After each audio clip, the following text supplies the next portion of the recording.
નમસ્કાર દર્શક મિત્રો, હું છું દર્શના જોશી. તમે જોઈ રહ્યા છો લોક સામના ન્યૂઝ. જોઈએ આજના સમાચાર અમરેલીથી અમારા રિપોર્ટર સતીશ રાઠોડ સાથે. અમરેલીમાં ખોડલધામ પાર્ટી પ્લોટ ખાતે મહિલાઓ દ્વારા યોગ સેમિનારનું આયોજન કરવામાં આવ્યું હતું, જેમાં મોટી સંખ્યામાં મહિલાઓએ ભાગ લીધો હતો અને અંતમાં ઇનામ વિતરણ કરવામાં આવ્યું હતું. યોગ સેમિનારનું જે આયોજન કરવામાં આવ્યું તે આ યોગ સેમિનારના શું ફાયદા બહેનોને થઈ શકે છે સ્વાસ્થ્ય માટે? આજે સ્વચ્છ નારી રમતોત્સવનું આયોજન કરવામાં આવ્યું છે.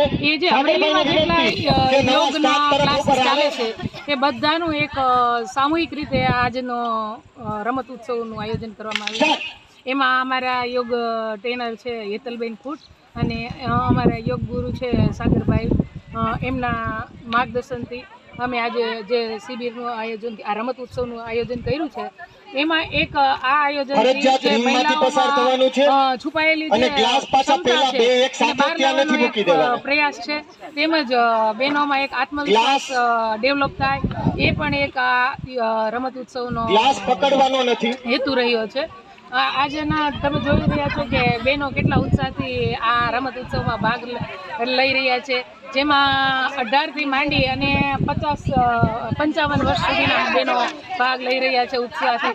જે બહેનોએ ઘરકામ સિવાય બીજું ક્યારે પણ આવા નાનપણથી જે વસ્તુ છોડી દીધી છે અને ફરીથી એક રમત રમવાની અને બાળપણને યાદ કરવાની તક મળી છે, તો બહેનો બહુ હેપી છે, ખુશ છે.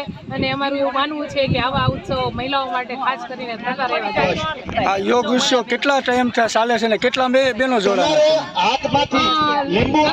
એક તમારી 3 મહિનાથી જુદા વિસ્તારમાં લગભગ 2 વર્ષથી કે 1.5 વર્ષથી શરૂ કરવામાં આવ્યા છે. પ્રચાર પ્રસાર થતો જાય તેમ તેમ નવા ક્લાસ ખુલતા જાય છે, યોગની અવેરનેસ આવતી જાય છે અને બહેનોને જે ફિઝિકલી પ્રોબ્લેમ હતા એ ઘણા દૂર થયા છે, એવા બહેનોના ખુદના અભિપ્રાયો છે. બહેનો આવીને પોતે પણ આ વાત કરે છે. તો ફરી મળીશું એક નવા સમાચાર સાથે. ત્યાં સુધી જોતા રહો લોક સામના.